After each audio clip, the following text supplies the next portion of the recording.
How has losing someone close to you changed your life? Last night, I went out to dinner with 8 longtime friends. We met when our children were in Montessori school. Now it's 30 years later, and we treasure the bond that began in young motherhood. It was a high-spirited evening, filled with talk of children's weddings, newborn grandchildren, exciting travel plans, and warm reminiscences of those crazy years when we did it all. I had just returned from Paris, and I had so much to contribute. The stories felt fresh, the memories vivid, and for a while I was fully inside the moment, laughing easily, feeling like I belonged. But toward the end of the evening, something shifted. A strange feeling of distance from the reality in the room came over me. I tried to understand it by looking around the table at everyone, one person at a time. And then I realized what I couldn't ignore. I was the only widow. It struck me in a quiet, piercing way.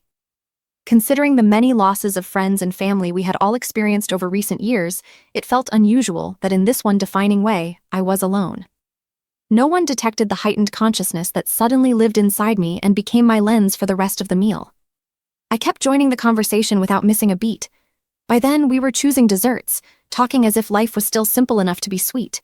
But I felt different from them, like I was a stranger spying in from another world. It was far past the time anyone would have mentioned my late husband. That was over 5 years ago. I don't know what triggered the dark little cloud that formed inside me, but as their many voices blended into word salad, I waited for the sensation to pass. And all the while, I stayed seated at the table, smiling, nodding, while part of me drifted somewhere else.